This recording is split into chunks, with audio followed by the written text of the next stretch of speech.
Սմբոնի վանքեցիները, Վարդուհի Թովմասյանի հուշերը, կյանքը և գործունեությունը։ Ազգը, որ եթե չունենա հիշողություն, դատապարտված է ոչնչացման։ Քրիստոնեությունը ամբողջ աշխարհում միշտ կլինի, բայց հայրենիքը մեկն է։ Վարդուհի Թովմասյան։ Նախաբան կենսագրի կողմից։ 94 տարի, համարյա մեկ դար։ Ունակ է արդյոք մարդկային ուղեղը իր հնարավորություններով պահոց է դառնալ մեկդարյա հուշերի։ Պարզվում է, այո։ Վարդուհի Թովմասյանը ինքը արդեն իր կեցվածքով կարծես հայոց պատմության հուշարձանն է։ Հպարտ հայացք, հպարտ կեցվածք, գեղեցիկ հայուհի, որի ամեն մի խոսքից հայրենասիրություն է ծորում։ Ճիշտ շարադասության պատմություններ, անուններ, ազգանուններ, նկարագրություններ, տվյալ ժամանակաշրջանին համապատասխան թվականների նշումներ, քարտեզների իմացություն ու ամեն մի փոքրիկ պատմության հետևում թաքնված անսահման ցավը, կորստի ու զոհերի։ Զգացմունքների փոթորիկը ակամայից փոխանցվում է քեզ, ստիպում է, որ խոնարհվես հայ ազգի կենսագրությունը իր մեջ մարմնավորող Վարդուհի Թովմասյանի առջև և ասես. շնորհակալություն քո հոգու ուժի և տոկունության համար, որ կարողանում ես իմի բերել հուշերդ, մտքերդ այն փոփոխելու համար, ապագա սերունդներին հանուն միասնության և հետագա պայքարի, գոյատևման և հայրենիքի պաշտպանության համար։ Սույն հուշագրությունների գրառումների պատճառը Վարդուհի Թովմասյանի կողմից տեսնված երազն էր, Աստծո կողմից ուղարկված։ Բիթլիսի նահանգի Սմբոն գյուղի վանքեցիներ գերդաստանի շառավիղներից է Վարդուհի Թովմասյանը։ Գուցե դա էր պատճառը, որ վանքի տերհայրը եկավ նրա երազում ու պատգամեց. մեր վանքը պետք է կառուցես։ Վարդուհի Թովմասյանը պատասխանեց. ես ձեր կին եմ, ոչ ֆիզիկապես և ոչ ֆինանսապես չեմ կարող վանքը կառուցել։ Երկրորդ անգամ տերհայրը կրկին եկավ երազում և արդեն հրամայական և հուժկու ձայնով ասեց. ես քեզ ասեցի, մեր վանքը կառուցի։ Վարդուհի Թովմասյանը կրկին պատասխանեց. չեմ կարող։ Տերհայրը հակադարձեց. կարող ես, և ուրեմն թող այս գիրքը լինի Վարդուհի Թովմասյանի կառուցած վանքը, որը կարժևորի նրա գործն ու կյանքը, այսօրվա և վաղվա մեր սերունդներին դաստիարակելու ազգասիրությամբ և հերոսական արժանիքներով։ Սմբոնը և Պապիկյանների գերդաստանը հիշողության և պատմության մեջ։ Վարդուհի Թովմասյանի նախապահ Պապիկ Պապիկյանը ծագումով Բիթլիսի նահանգի Սմբոն Սմբատաշեն գյուղից էր։ Այս տողերը ծնվել են Վարդուհի Թովմասյանի հիշողության խորքերից, որոնք արձագանքում են մի ամբողջ ժողովրդի կորսված աշխարհին, արմատացած Սմբոնում։ Վարդուհի Թովմասյանի մանկության հիշողություններում ապրում է մի աշխարհ, որ վաղուց նյութապես չկայացած է, սակայն ամուր արմատներով ապրում է նրա հոգու մեջ։ Այդ աշխարհը Սմբոնն է, հայկական գյուղ,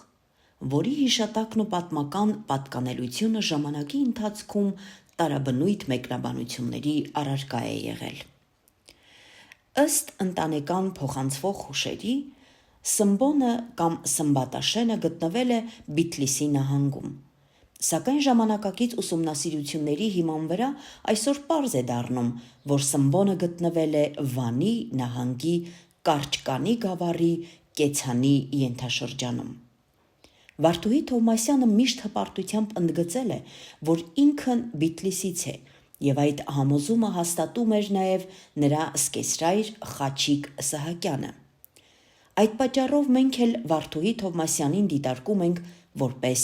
բիթլիսեցի։ Միևնույն ժամանակ պետք է նշել, որ հետագա պատմական տվյալներով Սմբոնը վարչականորեն չի մտել Բիթլիսի կազմում։ Սակայն երբ հիշողությունը վեր է պաշտոնական քարտեզներից, ամենակարևորն այն է, թե որտեղ է մարդն իր տունը զգացել։ Սա թույլ է տալիս վերանայել տարածքային պատկանելության մասին հին պատկերացումները, հաշվի առնելով, որ Վարդուհի Թովմասյանին փոխանցված հիշողություններում թեև ընտանիքի հարկերը վճարվել են Բիթլիսում, Սմբոնն ընդգրկված էր Վանի աղթամարի կաթողիկոսական թեմի կազմում։ Սմբոնը գտնվում էր մի քանի գավառների հատման կետում,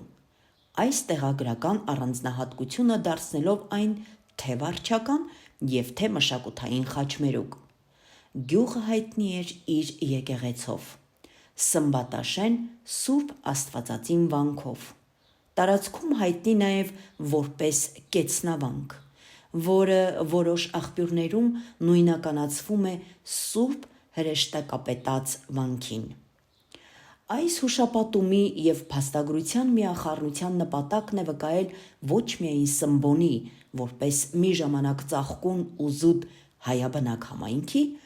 գոյության մասին, այլև լուսաբանել նրա ավերման պատմությունը։ Ինչպես շատ հայկական բնակավայրեր, Սմբոնն էլ վերապրել է ազգային աղետը, ցեղասպանությունը, որի հետևանքով նրա հողը հայաթափվել է, իսկ հիշողությունը մնացել է միայն Վարդուհի Թովմասյանի նման մարդկանց սրտերում ու պատմող շուրթերին։ Սմբոնի պատմությունը հնարավոր չէ դիտարկել անջատ Բիթլիսի կամ Բաղեշի համատեքստից։ Բիթլիսը բերդաքաղաք էր Արևմտյան Հայաստանում, որը տարածվում էր Վանա լճի արևմտյան եզերքներից մինչև Տավրոսյան և Բյուրատնյան լեռները, որն իր բարձրաշխարհիկ դիրքի շնորհիվ հսկում էր Տավրոսի ամենամատչելի լեռնանցքը՝ Գարգառը, Սալնոձոր, ձգվում էր մինչև Տիգրիսի գետ։ Մինչև ուշ միջնադար քաղաքը զուտ հայաբնակ էր մի քանի տասնյակ հազարավոր բնակիչներով։ 19-րդ դարի վերջերին Բիթլիսում ապրում էին 382 հազար բնակիչ, որից 180 հազարը հայեր էին, մյուսները թուրքեր, քրդեր, չերքեզներ, ասորիներ, եզդիներ և այլն։ Առաջին աշխարհամարտի օրերին Բիթլիսի 24 հազար բնակչից 13 հազարը հայ էին, 11 հազարը քուրդ։ Հայտնի չէ արդյոք այսօր Սմբոնի մոտակայքում մնացել են Կեցանի բերդի և գյուղաքաղաքի ավերակները, որպես հիշեցում 1915 թվականի տեղահանությունների ու զանգվածային ոչնչացման հետևանքների մասին։ Շրջակա հայաբնակ բնակավայրերը ևս նույն ճակատագրին են արժանացել, հայաթափվելով օսմանյան իշխանությունների իրականացրած քաղաքականության արդյունքում։ Այսպիսով Սմբոնը վկայում է ոչ միայն մի բնակավայրի ճակատագիրը, այլև մի ամբողջ քաղաքակրթության գոյության, պայծառության և ողբերգության մասին։ Վարդուհի Թովմասյանի հիշողությունները միախառնված պատմական փաստերի հետ օգնում են վերագտնելու այդ կորուսյալ իրականությունը որպես անջնջելի մաս մեր համազգային հիշողության։ Սմբոնի մոտակայքում երևում էին օսմանյան բանակի կողմից ավերված Կեցան գյուղաքաղաքի և բերդի ավերակները։ Սմբոնի շրջակայքի բնակավայրերը զուտ հայաբնակ էին, սակայն հայտնի վայրագությունների հետևանքով լրիվ հայաթափվել էին։ Պապիկյանները 5 եղբայր էին։ Մեծը, Պապիկը, հանդիսանում է Վարդուհի Թովմասյանի նախապապը։ Գերդաստանին վանքեցիներ կոչելու պատճառն այն էր, որ բացի սրբավայր և աղոթատեղ լինելուց, ուր քրիստոնյա հայ ժողովուրդը գալիս էր խոնարհվելու Աստծո խորանի առաջ և լսելու Տեր Հոր աղոթքները, նույն Տեր Հայրը, ով այցելեց երազում Վարդուհի Թովմասյանին, այլևս 30 անձից բաղկացած Պապիկյան ընտանիքի տունն էր, կեցավայրը։ Պապիկյանների բազմանդամ ընտանիքը աշխատասեր էր, գյուղատնտեսությամբ էր զբաղվում և ուներ բարեկեցիկ կյանք։ Սմբոնի վանքը բաղկացած էր զանգակատնից, աղոթքի սրահից, Պապիկյան ընտանիքի բնակության համար անհրաժեշտ առանձին կեցավայրից, ճաշասրահից, հյուրասենյակներից, քանի որ ջորիներով լցված սայլերով հոգնատանչ ճամփորդների համար Սմբոնի վանքը, որին նաև պապկանց տուն էին ասում, գիշերային կեցավայր էր, ուր նրանք հանդիպում էին Պապիկյան ընտանիքի ջերմ ու հոգատար վերաբերմունքին, սնունդ, ջուր, հանգստյան սենյակներ։ Պապիկ Պապիկյանի մյուս եղբոր ճյուղը Թեջոյաններն են և պահպանվել են հիշողություններ կրտսեր եղբոր աղջիկների Նարինեի և Ուստինեի մասին։ Ցավոք չկան տեղեկություններ անհետ կորած մյուս երկու եղբայրների մասին։ Պապիկյան պապիկի որդի Պետրոսի որդին է Թովմասը, ծնված 1880 թվականին, Վարդուհի Թովմասյանի մեծ հայրը։ Հայրենասեր ու բարեգործ այս այրը իր կնոջ Մարոյի ու 3 որդիների Վարդանի, Օհանեսի, Վարդուհի Թովմասյանի հայրը, Խաչիկի հետ ականատեսն ու անմիջական մասնակիցն են դառնում Օսմանյան բանակի բարբարոսություններին։ Ցավոք ավիրվում է նաև 1891 թվականի Սմբոնի Սուրբ Աստվածածին նույն ինքը Կեցնավանք կամ Սուրբ հրեշտակապետած վանքը։ Հրաշքով փրկված Օհանեսը հիշում էր, թե ինչպես ինքը 14-ամյա պատանի խաղում էր վանքի ավերակների վրա։ Վանքեցիներ անունը ֆիզիկական գոյապահպանման պայքարի ողջ դարաշրջանում որպես դրոշմ, որպես կնիկ մնաց Պապիկյան գերդաստանի շառավիղների անվանում։ Ինչպես վերը նշվեց, Թովմասը ամուսնանում է Կարճկան գյուղի Մարոյի հետ և ունենում են 3 զավակ՝ Վարդան, Օհանես, Խաչիկ։ Վարդանը Սմբոնում ամենափառաբանված ծափ խաղի Յարխուշտայի պարողներից էր։ Նրա պարը միայն շարժում չէր, դա հայրենիքի ռիթմով շնչող ոգի էր, որ թնդում էր Սմբոնի արձագանքող լեռներում։ Յարխուշտան նրա շնորհիվ վեր էր ածվում հավաքական ուժի ու դիմադրության խորհրդանիշի։ Գյուղամիջյան պարերի մրցույթներում Սմբոնը միշտ հաղթանակ էր տանում Վարդանի հուժկու կեցվածքի ու ցասումնալի էներգիայի շնորհիվ։ Մի անգամ այդ մրցումներից մեկի ժամանակ, երբ Վարդանի ոտքերի թափից քարն անգամ դողում էր, քուրդ գյուղապետը մոտենում է Թովմասին ու հիացած հարցնում. «Քո տղա՞ն է»։ Այդ պահը դարձել էր ոչ միայն հիացման, այլև ճանաչման արարողություն։ Թշնամու աչքով էր հաստատվում Սմբոնի անկոտրում ոգին։ Վարդանի փառքն անցել էր նույնիսկ հարևան գյուղեր, մինչև Գյավաշ, որտեղից էլ Վարդուհի Թովմասյանի ապագա սկեսրայրը Խաչիկ Սահակյանը տարիներ անց կխոստովաներ. իրենց պարի խումբը պարտվում էր միայն Սմբոնում։ Սակայն այդ հպարտ պատմության հետ մեկտեղ գալիս է մռայլ ավարտը։ Վարդանը ուներ 1 զավակ։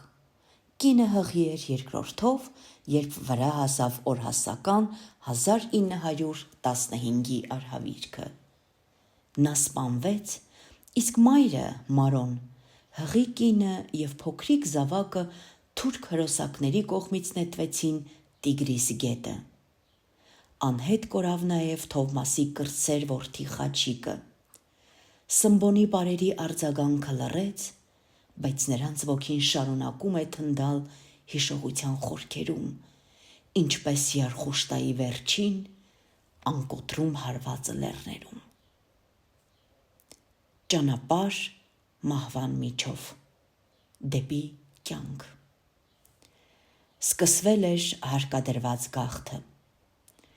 Թուրք և քուրդ հրոսակախմբերը պաշարում էին գաղթականներին բոլոր կողմերից, ավազակային հարձակումներով, թալանով, բռնությամբ, գերությամբ։ Սակայն ճակատագիրը կրկին դաժան էր։ Ճանապարհին Բերկրիի ուղղությամբ շարժվելիս լսվում են թնդանոթի պայթյուններ։ Կեղծ լուրեր են հասնում, թե Բերկրիի կիրճը թուրքերի կողմից գրավված է։ Հազարավոր գաղթականների ճակատագիրը մի ակնթարթում փոխվում է։ Ղեկավարությունը Գրիգոր Բուլղարացու, Տիգրան Ժամհարյանի, Կոստի Համբարձումյանի, Լևոն Շաղոյանի գլխավորությամբ ստիպված է լինում փոխել ուղղությունը։ Գաղթական զանգվածը վերուղղվում է սարայ, ապա կոտոլ, կոթուր ու վերջապես սալմաստ։ Այդ ընթացքում Վանում գտնվող զինամթերքի պահեստները ոչնչացվում են, որ թշնամու ձեռքը չընկնեն։ Հարվածների դիմաց հույսը մնում էր մի բուռ ուժեղ տղամարդկանց, վասպուրականի հերոս ղեկավարների և կամավորների վրա։ Հենց նրանք՝ Լևոն Շաղոյանը, Ազատ Սիմոնյանը, Կոստի Համբարձումյանը ու նրանց զինված ջոկատները եղան այն պատը, որը կանգնեց մահվան առջև։ Առանց նրանց ոչ թե հարազատներ, այլ ամբողջ վասպուրականի հայությունը կարող էր դառնալ կործանման զոհ։ Վտանգը միայն հրոսակները չէին։ Գաղթի սրտում կար մի ուրիշ հարված՝ լքվածության զգացում, երբ Վանի զինվորական մարմինը Կովկասից օգնության չունենալով ստիպված եղավ նահանջի հրաման տալ։ 1915 թվականի մարտի 28-ին, այլ աղբյուրներում 21-ին, երկար քննարկումներից հետո որոշվում է Վանի և շրջակա գավառների 25,000-ից մինչև 30,000 հայ բնակչությունը հեռացվի դեպի Բերկրի, մտադրությամբ անցնել Համանուն կիրճն ու հասնել Կովկաս։ Չափազանց մեծ եղավ զոհերի թիվը, երբ Կոթուրի լեռնանցքով փորձում էին փրկություն գտնել։ Այդ լեռնանցքը, որ տարիներ շարունակ հայտնի էր որպես հայերի երթուղի, այդ օրերին դարձավ մահվան միջանցք։ Քուրդ ավազակապետ Սմգոյի խաբեության պատճառով փակվեց թե ելքը և թե մուտքը։ Հայ ընտանիքները մնացին գերի լեռներում, կաթվածահար բռնության, քաղցի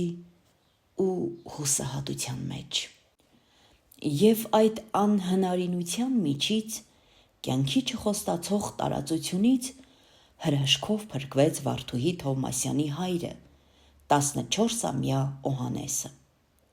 Նա փրկվեց մարդկային խղճով լուսավորված մի սրտի շնորհիվ։ Քուրդ հարևանի աղջիկը նրան թաքցրեց ախոռում։ Արդեն մտնեցող գիշերը կապոցն ուսին աղջիկն Օհանեսին տարավ սարերով ու ձորերով հեռու մահվան ճիրաններից։ Դա ուրիշ ճանապարհ էր, մարդկայնության ճանապարհը։ Իսկ գիշերվա լռության մեջ նրանց քայլերը մի տեսակ աղոթք էին դեպի փրկություն։ Երբ Օհանեսը հասավ գաղթականների խմբին, բախտն ու Տերը իրենց գործն արեցին։ Թովմասը, մարդ, ով արդեն կորցրել էր հարազատներից շատերին, գտավ Օհանեսին։ Գաղթի ճանապարհին Թովմասը տեսնում է մի լացող որբի, 8-ամյա աղջնակի Չիչակ անունով։ Նրա ձեռքից բռնում է, միայնակ չի թողնում, որպես իսկական վանքեցի, հոգատար հոր նման նեցուկ է լինում նրան։ Թովմասը այսպիսով Օհանեսի և Չիչակի հետ միասին հասնում են Իրաք։ Այստեղ նրանց են հանդիպում Չիչակի հորեղբայրները, որոնց Չիչակը հրաժարվում է միանալ, քանի որ հարազատական զգացմունքներով արդեն սերտ կապված էր Թովմասին։ Թովմասը ստիպված դիմում է ազգային խորհրդին Մելիք Թանգյան և ձևական ամուսնություն են արձանագրում Օհանեսի հետ։ Դժբախտաբար Չիչակը հիվանդության պատճառով մահանում է։ Երկար, դժվար ու անանցանելի ճանապարհներով էին անցնում վանքեցիներ Գերդաստանի մահից մազապուրծ շառավիղները, Թովմաս Պապիկյանն ու նրա որդի Օհանեսը։ Ճանապարհներ, որոնց յուրաքանչյուր ոտնահետք մի կորուստ էր, ամեն շրջադարձ հուսահատության դեմ պայքար, իսկ ամեն նոր լույս փրկության հավատքից ծնված հրաշք։ Սովը, ծարավը, մրսեցնող գիշերները, ուր մահը թաքնված էր քամու մեջ, անտառների ստվերում պատուհաս դարձան փրկության փնտրող հայերի, մայրերի, որբերի ու բեկորների վերածված ընտանիքների համար։ Գաղթի այս ճանապարհին միայն գթասրտությունը չէր մոռացվել, այլ նույնիսկ օդը մարդաշունչ չէր թվում։ Բայց ուր գնաս, երբ ճանապարհն ինքն է մահը։ Անընդհատ թափառող գաղթականները վառվող արևի տակ, իրենց թևերի տակ պահում էին իրենց վերջին հույսերը, երեխաներին, և նրանց թվում Թովմասը, Օհանեսը և մի անբացատրելի խանդաղատանքով հիշվող Չիչակը։ Նրանց օրերը չէին գրվում, նրանք պարզապես գոյատևում էին, չգիտենալով կհասնեն, թե կմնան ճանապարհին։ Բայց մի բան հաստատ էր, նրանք քայլում էին, որովհետև չքայլելու այլընտրանքը կործանումն էր։ Եվ երբ արդեն թվում էր անգամ արևն է մոռացել նրանց վրա ծագել, այսօրվա մոխրագույնից մի շող էր երևում։ Դա կյանքի հույսն էր, նուրբ, հազիվ շոշափելի, բայց այնքան կենդանի։ Այդ հույսով էր Թովմասը բռնել Չիչակի ձեռքը, այդ հույսով էին դաշնակցական հրամանատարները ապրում, իրենց զոհելով մյուսներին ապրեցնելու համար։ Այդ հույսով էր Օհանեսը մնացել կենդանի։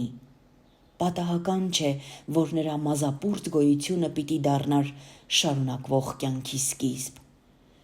Այդ հույսն է, որ անցել է Կոթուրի լեռնանցքով, բարձրացել սառցակուռ լեռները, անցել հիվանդություն և մահվան միջով ու ի վերջո հասել մեզ, որպես կենդանի հիշողություն։ Հիշողություն, որը չի ավարտվում, այլ շարունակում է ապրել վարդուհու պատմության մեջ, մեզանից յուրաքանչյուրի մեջ։ Որովհետև մենք ապրում ենք նրանց փոխարեն, ովքեր չհասցրեցին, և ամեն ոտնահետք, որ նրանք թողեցին քարին ու հողին, մի ձայն էր, չմոռանաս։ Գաղթի ավարտ և հանգրվան իրաքում։ Դա վերջին նահանջն էր իր հողի վրայից, հողի, որին կքած էր սերունդներով։ Հայրենի ծննդավայրը լքվեց, բայց սրտերում դեռ ապրում է։ Հողը, որը մնում է հիշողության մեջ, որպես տուն։ 1918 թվականի մարտի 29-ին Վան Վասպուրականից գաղթած շուրջ 20,000 հայեր Սարայով ու Կոթուրի լեռնանցքներով հասան Սալմաստ, Հավթվան։ Անմարդկային ճանապարհներին նրանցից շատերին մի բուռ գարին էր ապրեցնում։ Վանից, Սալմաստից ու Ուրմիայից նահանջող հայ ու ասորի գաղթականների բեկորները հասնում են Համադամ։ Թազաքենդի տապող արևի տակ նրանք սպասում էին ճակատագրին, հուսալով, թե ինչ կորոշի իրենց համար մեծ դաշնակիցը՝ Անգլիան։ Մարտյան նահանջի ամիսներ տևած արյունալի և հերոսական մարտերի մասնակցած գաղթականներից շատի վերջին հանգրվանը եղան Բաղդադն ու Պաքուբան, ապա Նահր Օմարի ու Բասրայի գաղթավայրերը։ Հավրեզն ու Բաղդադը պիտի դառնար հայրենի նոր տուն Թովմաս Պապիկյանի և իր ժառանգների համար։ Հեռու հայրենիքից անծանոթ հողում ավարտվում էր մի ճանապարհ, որ սկիզբ էր առել արյան ու կրակի միջից։ Հայ գաղթականների 1914 թվականին սկսված և 4 տարի տևողությամբ անվերջանալի թվացող ցավի, ողբերգության ու տառապանքի ոդիսականը ավարտվում է 1918 թվականին Իրաքում, ուր առաջին աշխարհամարտի ժամանակ հաստատվել էին անգլիացիները, որոնք Իրաքի հարավում շահագործում էին նավթի հանքերը։ Անգլիացիները ընդունում են հայ գաղթականներին, որոնց թվում էին Թովմաս Պապիկյանը և նրա որդին, Վարդուհի Թովմասյանի հայրը, Օհանեսը։ Անգլիացիները ապահովում են հոգնատանջ ու մահից մազապուրծ գաղթականներին սննդով, ջրով, հագուստով, ցուցաբերում են բժշկական օգնություն։ Ստեղծվում է ազգային խորհուրդ, որը հոգում էր գաղթականների հոգսերը, մասնավորապես միմյանց կորցրած ազգականներին փնտրելով, ընտանիքներ վերամիավորելով, առօրյա և ազգային հարցեր լուծելով։ Չափազանց մեծ էր թիվը որբերի, որոնք ուղարկվեցին Լիբանան և Երուսաղեմ։ 2 տարի Նահր Օմարի վրանաքաղաքում մնալուց հետո գաղթականները, ներառյալ Թովմաս Պապիկյանն ու Օհանեսը, գնում են Բասրա, մտադրությամբ տեղափոխվել պատմական Հայաստան։ Առաջին նավը մեկնում է։ Ստեղծված քաոսի ու խառնաշփոթի պատճառով շատ ընտանիքների անդամներ ևս մեկ անգամ կորցնում են միմյանց։ Երկրորդ նավն այլևս չի մեկնում, խոչընդոտ հանդիսացավ հեղափոխությունը, որի արդյունքում գանգեց արվեց Նիկոլայ II և իշխանության գլուխ անցան բոլշևիկները։ Սակայն Հայաստան գնալու հույսը չմարեց։ Նրանք տեղափոխվեցին Իրաքի հյուսիսում գտնվող Հավրես գյուղը, որը ավելի մոտ էր Հայաստանին։ Մեսրոպ Ջանոյանը և Ազատ Սիմոնյանը պայմանավորվում են Քուրդ աղայի հետ, որ նա ցույց տա գաղթականներին լեռներով ամենակարճ ճանապարհը դեպի պատմական Հայաստան։ Քուրդ աղայի թիկնապահը սպանում է նրան, այսպիսով հուսահատ գաղթականները պատմական հանգամանքների բերումով վերջապես հաստատվում են Բակուբայում, որտեղ և Օհանեսը ամուսնանում է Սարգիս և Զանիկ Ավոյանների դուստր Սոսեի հետ։ Ավոյանների հայրենասեր և ազգասեր այս ընտանիքը անցել էր հայ ազգին վիճակված նույն գոյապահպանման ու պայքարի փորձությունների միջով։ Այս ընտանիքում շատ ողբերգական և հիրավի հերոսական դեպքեր էին հիշվում։ Հիշարժան մի քանի դեպքերի մասին։ Վարդուհի Թովմասյանի մայրական մեծ հայրը Սարգիս Ավոյանը Վանի նահանգի Շուշանց գյուղից էր։ Նրանք տուն ունեին նաև Վանում և շատ հարգված և ճանաչված ընտանիք էր։ Դա մի մեծ հայրենասիրության ոգով դաստիարակված ընտանիք էր, որի ավագ որդին էր Սարգիսը։ Մեկ օր բահը ձեռքին Սարգիսը աշխատում էր այգում, երբ իմացավ, որ աղբյուր Սերոփը զորահավաք է անցկացնում։ Բահը նետում է մի կողմ ու հոր հարցին, թե ուր է նա գնում, պատասխանում է. զինվորագրվելու։ Հայ ինքնապաշտպանական հերոսական ջոկատների հետ Սարգիսը մարտնչում է թուրք և քուրդ հրոսակների դեմ։ Մի օր հանգստի ու անձնական զրույցի պահին Սարգիսը երդվում է աղբյուր Սերոփին, որ եթե ամուսնանա ու որդի ունենա, անունը կդնի Սերոփ, իսկ եթե աղջիկ՝ Սոսե, Սերոփի կնոջ անունով։ Եվ նա կատարեց իր խոստումը։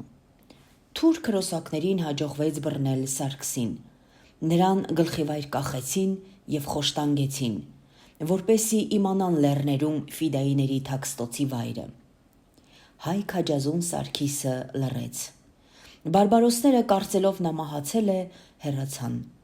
Գյուղացիները առնաքամ Սարգսին թաքցրին նոր մորթված կովի կաշվի մեջ։ Օրեր շարունակ միայն կաթիլ-կաթիլ ջուր էին տալիս նրան։ Երբ ամիսներ անց նա ապաքինվեց, անմիջապես միացավ ֆիդայիններին։ Սարգիս Ավոյանը ամուսնանում է Զանիկի հետ և ունենում է որդի, որին անվանակոչում է Սերոփ, և դուստր, որին անվանակոչում է Սոսե, ինչպես Սարգիս Ավոյանը խոստում էր տվել աղբյուր Սերոփին։ Հերթական թուրք հրոսակների կողմից հարձակման ժամանակ Զանիկը 12-ամյա Սերոփի և 8-ամյա Սոսեի հետ հովիվների հետ փախչում է լեռները։ Սերոփին մայրը աղջկա շորեր է հագցրած լինում, որ կոծկի նրա տղա լինելու հանգամանքը, որովհետև տղա երեխաներին հերոսակները անխնա կոտորում էին։ Դժբախտաբար թուրքերը վրա են հասնում անպաշտպան մարդկանց, կռահում են դա և Սերոփին քարկոծելով սպանում են մոր և քրոջ աչքի առաջ։ Մեծագույն վշտից ու լաց լինելուց Զանիկը կուրանում է։ Մեկ ուրիշ դրվագ, որ հիշում է Վարդուհի Թովմասյանը իր մորական տատի ու պապի մասին։ Գաղթի ճանապարհը երկար էր։ տառապալից ու ողբերգությամբ լի։ Գաղթականներու խումբը, որի մեջ էին Սարգիս Ավոյանի ընտանիքը, կինը եւ երեխաները, կրկին թուրք հրոսակների կողմից հարձակման է ենթարկվում։ Խուճապի ու քաոսի մեջ շատ մայրեր սպանվում են, շատերը կորցնում են իրենց զավակներին։ Սարգիսն իր սայլի կառավարումը հանձնում է կնոջը, իսկ ինքը սկսում է արագ մոլորյալ երեխաներին դնել ընթացող սայլի մեջ։ 8 երեխա փրկվում են անխուսափելի մահից։ Երբ ի վերջո տանջահար ու հալածյալ գաղթականները հանգրվանում են մի փոքր հանգստի համար, Սարգիսը մոնետիկի միջոցով լուր է տարածում, որ ով զավակ է կորցրել, մոտենան իրեն։ Այսպիսով 7 մայր գտնում է իր զավակին։ 8-րդը երջանիկ պատահականությամբ լինում է Սարգսի եղբոր կինը, որը իր դստեր Գոհարին հագուստից է ճանաչում, այնքան որ երեխաները անճանաչելի էին դարձել դժոխքային պայմաններով մաքարումների ճանապարհներին։ Գոհարը եւ Սարգիս Ավոյանի դուստր Սոսեն միասին ապրեցին մի ամբողջ կյանք, որպես քույրեր։ Նրանք անբաժան էին ու մտերիմ եւ նրանց զավակները նույնպես շատ հոգեհարազատ եւ մտերիմ զարմիկներ են առ այսօր։ Վարդուհի Թովմասյանի մոր Սոսե Ավոյանի եղբայրը ընտանիքի 3-րդ սերոբն է, որին ազատ սկսեցին անվանել որպես անխուսափելի մահից փրկված եւ ի վերջո Իրաքում հանգրվանած անձի։ Թովմասյանների եւ Ազատ Ավոյանի ընտանիքները առ այսօր ջերմ բարեկամական հարաբերությունների մեջ են։ Ամուր արմատներով հայրենասիրությանը եւ ազգասիրությանը կառչած Թովմաս Պապիկյանի որդի Օհանեսը եւ Սոսեն ունենում են 9 զավակ, 4 դուստր եւ 5 որդի, 25 թոռ, 43 ծոռ, դուստրերը Մայրանուշը, Սիրանուշը, Վարդուհին եւ Լիանուշը բարեհաջող ամուսնություններ ունեցան եւ ստեղծեցին իրենց օջախները։ Այլ կերպ չէր էլ կարող լինել։ Օհանեսը եւ Սոսեն դաստիարակել էին մաքրասեր, համեստ, աշխատասեր, խոնար, խելացի դուստրեր, որոնք աչքի էին ընկնում նաեւ ձեռքի շնորհքով։ Թովմասյան եղբայրներ։ Բաղդադում Թովմասյան 5 եղբայրները Վարդանը, Խաչիկը, Թովմասը, Ավետիսը եւ Վարդգեսը, որոնք արդեն կրում էին Թովմասյան ազգանունը, ի հիշատակ Թովմաս մեծ հոր, լինելով վանքեցիների ավանդույթների հետևորդներ, հաստատվեցին, ամուսնացան, գործունեություն ծավալեցին եւ զավակներ ունեցան մեկ տան մեջ։ Կարծես դա վերարտադրված Սմբոնի Սուրբ Աստվածածին նույն ինքը կեցնավանք, նույն ինքը Սուրբ հրեշտակապետած վանքը լիներ։ Խոր հարգանքը Գերդաստանի լավագույն ավանդույթներին դրսևորվեց նաև նրանում, որ նախ իրենք էին կրում հանգուցյալ Պապիկյան Թովմասյան ընտանիքի անդամների անունները, հերոսաբար զոհված Վարդանի, անհետ կորած Խաչիկի, Թովմաս մեծ հոր, այլև սերնդեսերունդ փոխանցեցին այն։ Կարծես նույն 5 եղբայրներով վանքն էր, գործունյա, բարեգործ, չափազանց հայրենասեր ու ազգին նվիրված։ Վարդուհի Թովմասյանի ավագ եղբայրը Վարդանը իր մեջ ամփոփում էր Պապիկյան Թովմասյան Գերդաստանի մեծերի, Պապիկի, Պետրոսի, Թովմասի, Օհանեսի աննահանջ ու աննկուն անձնական հատկանիշները, ստեղծագործ միտք, բարեգործություն, հայրենասիրություն, նվիրվածություն ընտանիքին, հերոսին բնորոշ հատկանիշներ, կամքի ուժ եւ ազգի ապագայի հանդեպ մտահոգություն։ Անժխտելի փաստ է Վարդան Թովմասյանի ներդրումը վասպուրականի հերոսական էջերի վավերացման գործում։ Երկար տարիներ նա եղել է վարակ պատմական, ազգագրական, գրական, կիսամսյա տեղեկատուի հայաստանյան մասնաճյուղի խմբագրական կազմում։ Այն հանդիսացել է Համավասպուրական հայրենակցական միության հրատարակություն եւ Վարդան Թովմասյանը եռանդ, ժամանակ ու դրամ չէր խնայում հաստատված պատմական փաստերով լի պատմություններ հրատարակելու համար, դրանով իսկ անմահացնելով ու վավերացնելով շատ դրվագներ հայ ժողովրդի հերոսական ու ողբերգական կյանքից։ Վարդան Թովմասյանը Հայաստանում պարգևատրվեց Խրիմյան հայրիկ շքանշանով։ Թովմասյանների տան մեջ, ինչպես Սմբոնի վանքում, թևածում էր հայրենասիրության ոգին, օդը լցված էր ցավով, անցյալի հուշերի, կարոտի, կորստի ու ողբերգության, ներկայի հոգսերով ու պայծառ ապագայի մասին ծրագրեր կազմելով։ Այդ տարիներին Իրաքում բոլորը գիտեին Թովմասյան ընտանիքի մասին։ Վարդան Թովմասյանի մյուս եղբայրները Խաչիկը, Թովմասը, Ավետիսը, Վարդգեսը նույնպես մեծ ներդրում ունեին ընտանեկան գործունեության մեջ։ Անշուշտ ավագ եղբայրը Վարդանը հեղինակություն էր նրանց համար, և նրանք անվերապահորեն լսում և քննարկում էին նրա յուրաքանչյուր նախաձեռնություն և բնականաբար դառնում էին դրանց իրագործման գործունյա ու անմիջական մասնակիցը։ Բաղդադում գործող Թովմասյան եղբայրներ փոխարկիչների Switchboard գործարանը էլեկտրական բաշխիչ սարքավորումներ էր առաքում, ոչ միայն Իրաքի տարբեր ծայրամասեր, այլև հայտնի էր նրանով, որ նրանք ստանձնել էին փողոցները հզոր լուսարձակներով ապահովելու պարտականությունը։ Նրանց գործունեության հիմնական գրավականը միմյանց հանդեպ սերն էր ու հարգանքը, մեծ խոսքը լսելու և ակնածանքով նրա խորհուրդներին հետևելու կարողությունը։ Թովմասյան եղբայրները նաև մեծ բարերարներ էին։ Նրանք ֆինանսական օգնություն էին ցուցաբերում եկեղեցիներին, դպրոցներին, հայ կենտրոնին, կրթաթոշակ էին նշանակում դպրոցների աշակերտներին։ Պետք է նշել, որ եղբայրներից կրտսերը Վարդգես Թովմասյանը գերդաստանի այդ բարեգործական առաքելությունը շարունակեց նաև Ամերիկայի Միացյալ Նահանգներում։ Թովմասյան եղբայրների Բաղդադում գտնվող տան մշտական հյուրերն էին Թովմասյան քույրերը՝ Մայրանուշը, Սիրանուշը, Վարդուհին և Լիանուշը։ Եվ բազմանդամ ընտանիքի ամեն մի այսպիսի հավաքույթ վերածվում էր մի իսկական մեծ տոնի։ Առ այսօր Թովմասյանների բազմանդամ գերդաստանը տարին 2 անգամ հավաքվում են միասին տոնելու համար Վարդանանց տոնը, մայիսի 26 և Նոր տարին, դրանով իսկ ապացուցելու, որ վանքեցիները եղել են, կան ու դեռ կլինեն։ Դա է ապացուցում նաև Թովմասյան ընտանիքի ավանդությունը։ Սերնդեսերունդ փոխանցվում են Թովմաս, Օհանես, Վարդան, Խաչիկ, Սոսե, Սոսիկ անունները, իսկ Վարդուհի Թովմասյանի ծոռները կրում են Վան և Վանա անունները։ Իրաքում սկսված պատերազմը 1980-1990 թվականներ չէր կարող իր կնիքը չթողնել Թովմասյան ընտանիքի վրա։ Վարդուհի Թովմասյանի 2 տղազավակները՝ Արան և Արմենը մասնակիցը դարձան այդ պատերազմի, քանի որ զինվորներ էին, սկզբից ավարտ։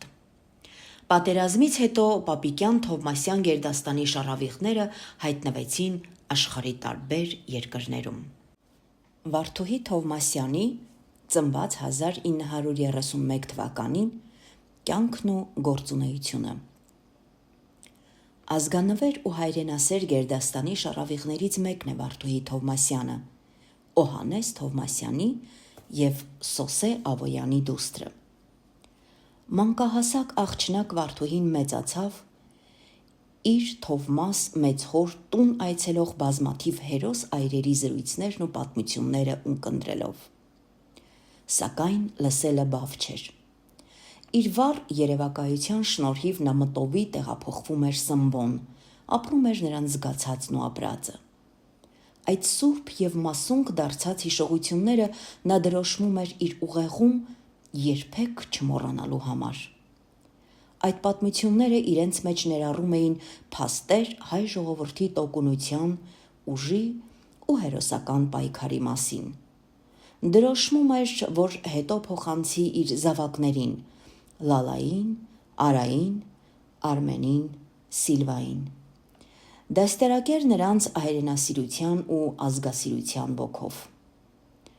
Վարդուհի Թովմասյանն անվերջ տառապանքի ու կարոտի, գործունեության ու զբաղվածության մեջ կարողացավ վառ պահել իր հավատը դեպի հայ ազգի պայծառ ապագան, դեպի լավագույն գալիքը։ Դա է գուցեև հիմքը նրա, որի վրա ստեղծվեց Վարդուհի Թովմասյան Հրաչ Սահակյան սիրով, համերաշխությամբ ու փոխադարձ հարգանքով լցված ընտանիքը, որը կազմավորվեց 1955 թվականին և սկիզբ դրեց նոր սերնդին՝ Լալային, Արային, Արմենին և Սիլվային։ Նրանք իրենց կյանքի մեծ մասը ապրեցին Իրաքի Քրքուկ քաղաքում, երեխաներին մեծացրեցին Քրքուկում, ապա Բաղդադում։ Սերունդ, որը մեծացավ հայրենասիրության ոգով և ինչպես պողպատն է կոփվում դարբնոցում, այդպես ազգային գաղափարներով դաստիարակվեցին նրանք, ժառանգելով պապիկյան Թովմասյան Սահակյան գերդաստանի լավագույն հատկանիշները։ Վարդուհի Թովմասյանն իր բարերար ու ազգանվեր գործունեությունը ծավալել էր դեռևս Իրաքում։ Ամուսինը Հրաչ Սահակյանը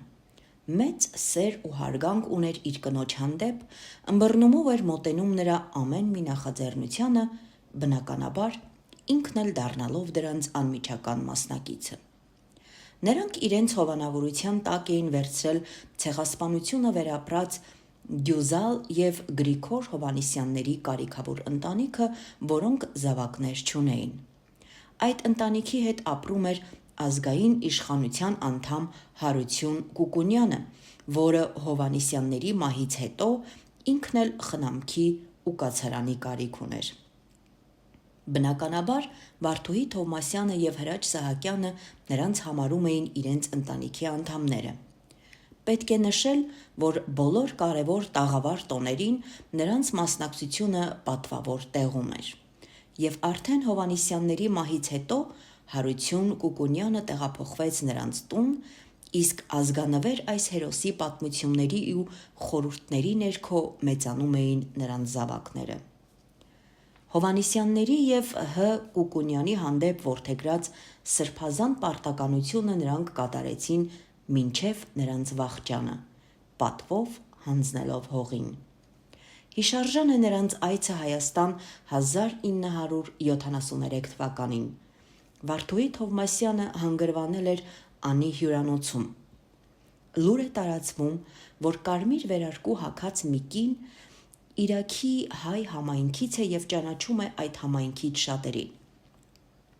Երբ Վարդուհի Թովմասյանը մտնում է հյուրանոցի նախասրահ, տեսնում է բազմություն, որն իրեն էր սպասում, հույսով,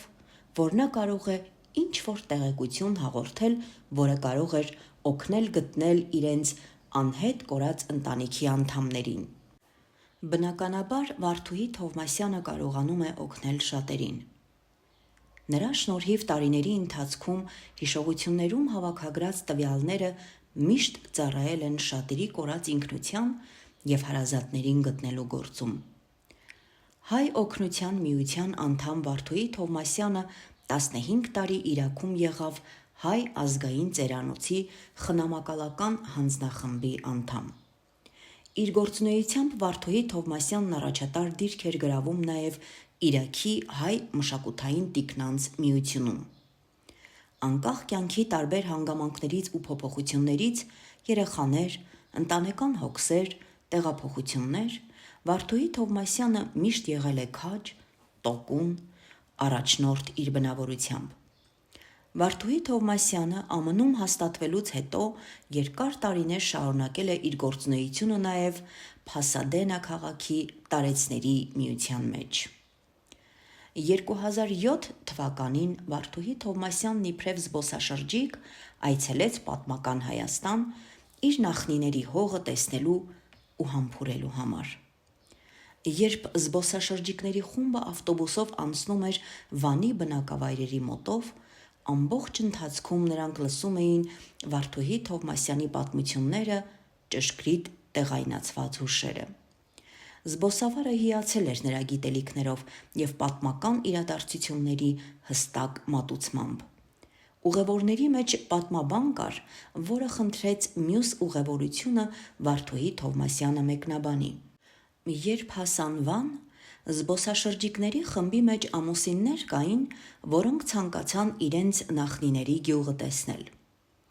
Զբոսավարը շփոթվեց, որովհետև չգիտեր տվյալ գյուղի տեղը։ Վարդուհի Թովմասյանը Վանի քարտեզի վրա ճշգրիտ ցույց տվեց գյուղի տեղադրությունը, հնարավորություն տալով ամուսիններին իրականացնել իրենց բաղձալի երազանքը։ Վարդուհի Թովմասյանն անշուշտ գիտեր նաև հարազատ Սմբոնի տեղը,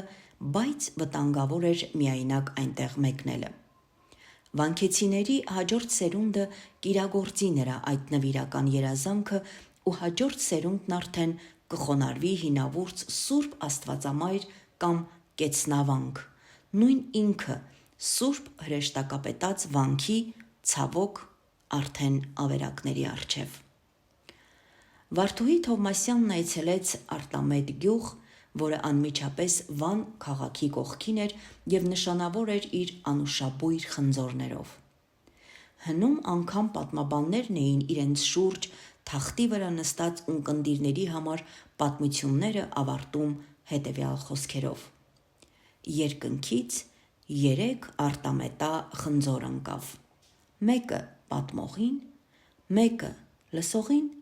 մեկն էլ պատմության հերոսին։ Ավաղ Արտամետի խնձորենիները չորացած էին։ Վարդուհի Թովմասյանը մի բուռ չորացած տերևներ վերցրեց և արդեն տանը դրեց գրքի թերթերի արանքում ի հիշատակ։ Վանա լճի ափի ճաշարանի տերը ազգությամբ քուրդ էր։ Իմանալով, որ Վարդուհի Թովմասյանը ծագումով վանեցի է, ասաց, որ հող կառնի, որ վերավաճառի նրան։ Դրան ի պատասխան Վարդուհի Թովմասյանն ասաց. «Մեր հողերը իմ վրա ես ուզում ծախել»։ Վարդուհի Թովմասյանի կարոտակեզ հուշերը կարծես մեկը մյուսի ետևից վերականգնվում էին Վանում։ Նրա մայրական պապը Սարգիս Ավոյանը ծնունդով Շուշանց գյուղից էր։ Դա մի մեծ գյուղ էր գեղատեսիլ Վարագ լեռան վրա, աստիճանաձև կառուցված, մեկի տանիքը մյուսի բակն էր։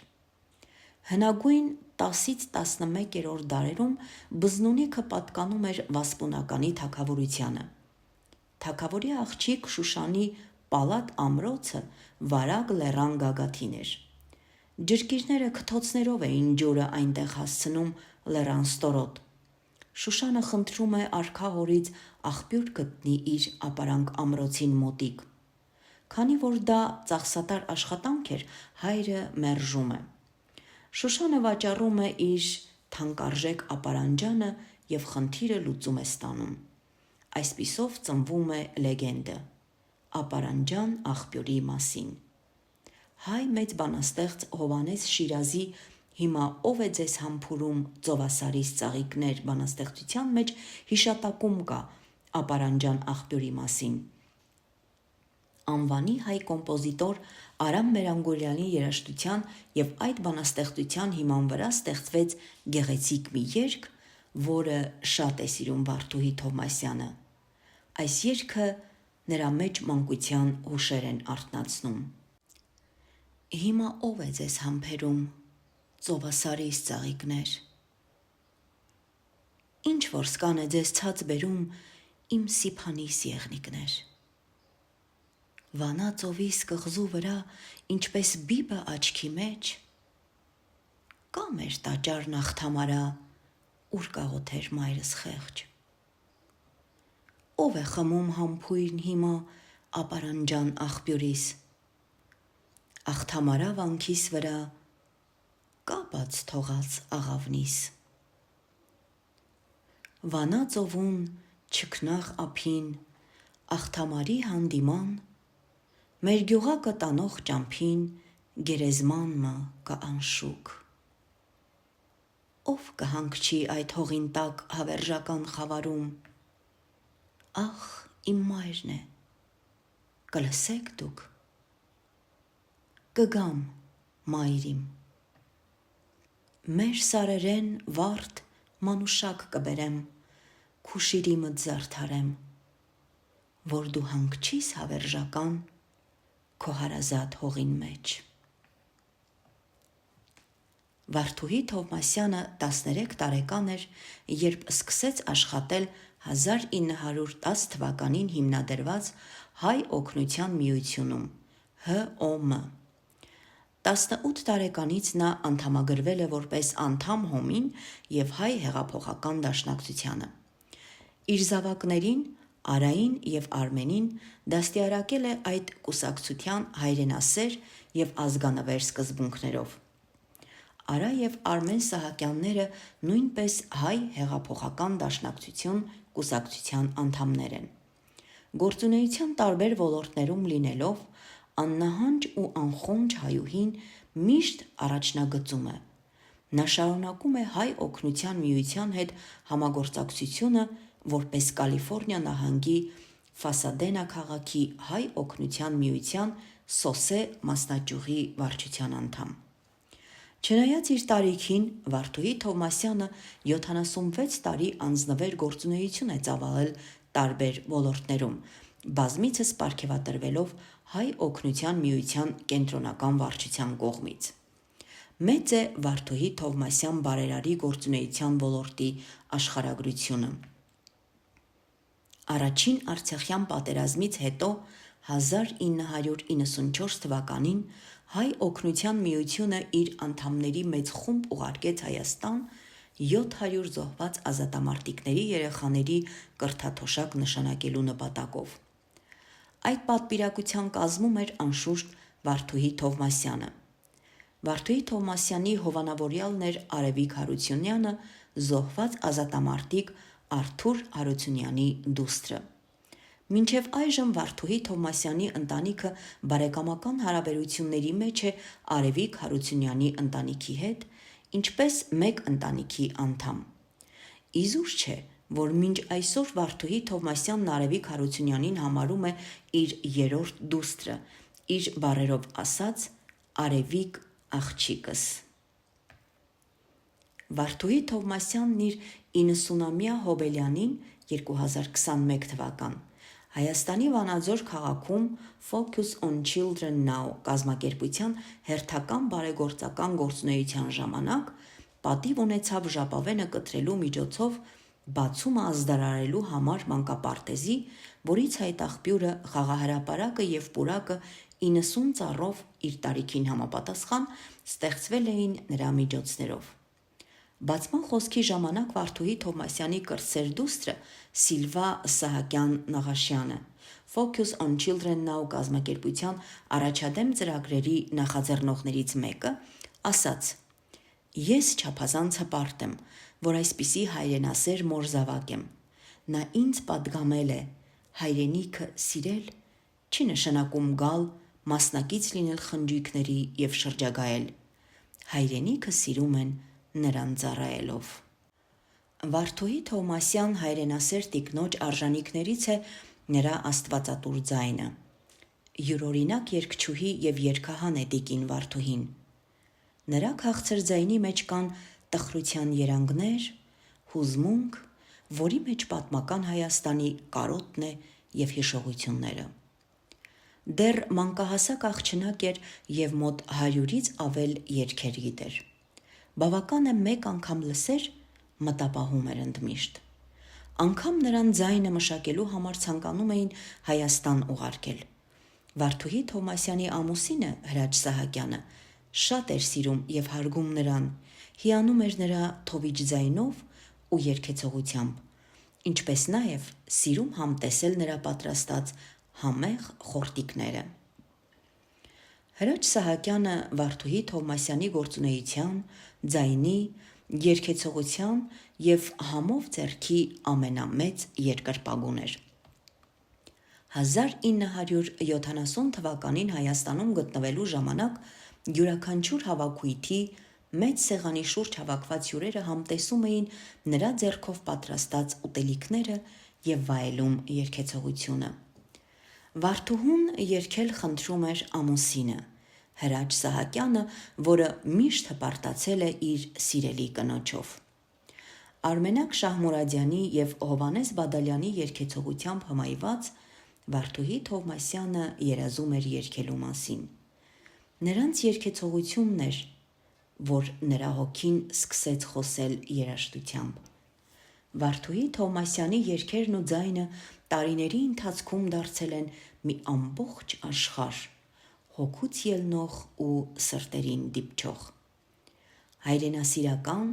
ազգագրական և աշուղական երգերը կարևոր տեղ են գրավել նրա երաժշտական կյանքում,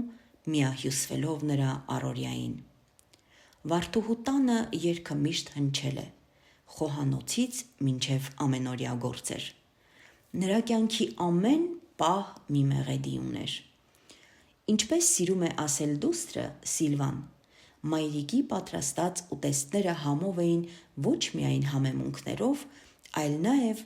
նրա անուշ ձայնով ու քաղցր երգերով։ Չնայած իր 94-ամյա տարիքին, Վարդուհի Թովմասյանը այսօր էլ ակտիվ գործունեություն է ծավալում, իր խորհուրդներով ու մտքերով առաջ մղելով շատ ծրագրեր ու մտահղացումներ։ Նա Վասպուրականի պատմության քայլող հանրագիտարանն է։ Հուշեր, որոնք ճշգրիտ են այնքան, կարծես արխիվային պահոցից լինեն, գավառների, գյուղերի, քաղաքների, լճերի ու գետերի, հերոսների, նրանց հետ առնչվող փաստերի, թվագրությունների ժամանակաշրջանի ամենամանրակրկիտ նկարագրություններով։ Վարդուհի Թովմասյանի ավագ դուստրը Լալան դեռևս Իրաքում ներգրավված էր ազգային մշակութային հայ մարզական կյանքին, հոմեն ըթմեն և աշխատանքի նվիրյալն էր։ Նա շատ էր սիրում լսել ազգային խորհրդի անդամ Հարություն Կուկունյանի պատմությունները հայ հերոսների գործած սխրանքների մասին և այնքան տպավորված էր դրանցով, որ իր որդուն Հարություն անվանակոչեց։ Լալայի դուստրը Վարդուհի Թովմասյանի ավագ թոռնուհին ցավոք վաղամեռիկ երջանկահիշատակ Հեգդաթալին Մարտիրոսյանը որդուն անվանեց Վան։ Նա իր երգչուհի երգահան տատից ժառանգել էր ոչ միայն նրա աստվածածուր ձայնը, այդ ձայնի հնչերանգները, այլև հայրենասիրությունը, ազգասիրությունը, հաստատակամ բնավորությունը, ընկերասիրությունը։ Կրտսեր դուստրը Սիլվան հանդիսանում է արդեն 20 տարիների բարեգործական ծրագրեր իրականացնող Focus on Children Now կազմակերպության գործադիր խորհրդի անդամ, որը վերանորոգել, կահավորել, բարեկարգել է Հայաստանում շատ մանկապարտեզներ։ Վարդուհի Թովմասյանի որդիները Արա և Արմեն Սահակյանները 1980 թվականից անդամագրված են Հայ հեղափոխական դաշնակցություն կուսակցությանը։ Արմենն ի պատիվ մայրական պապի Խաչիկ Սահակյանի գերդաստանի ավանդույթներին համաձայն որդուն անվանակոչել է Խաչիկ, իսկ Խաչիկը որդուն կոչել է Արեն Հրաչ՝ ի հիշատակ իր մեծ հոր։ Վարդուհի Թովմասյանի ավագ որդին Արա Սահակյանը նույնպես երգիչ է և երգահան։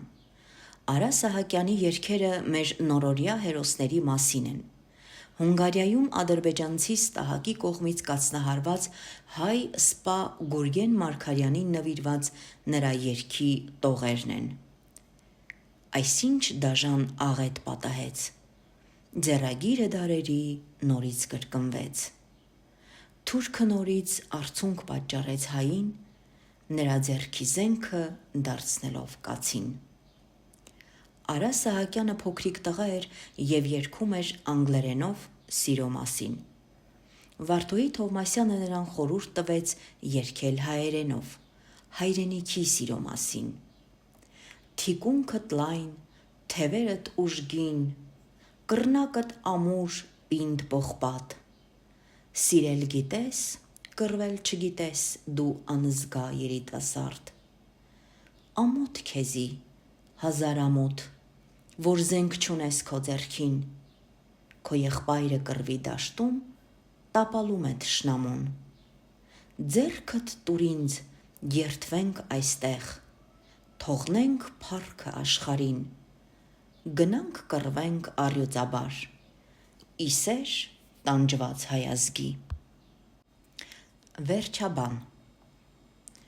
Ահա այսպես է ապրել, սիրել, գործունեություն ծավալել ու զավակներ դաստիարակել հայ ժողովրդի արժանի զավակ Վարդուհի Թովմասյանը։ Սույն հուշագրության յուրաքանչյուր միջանկյալ պատմություն գրի է առնված անմիջապես Վարդուհի Թովմասյանի հուշապատումներից։ Մարինե Աբրահամյան, Կենսագիր, 2025 թվական։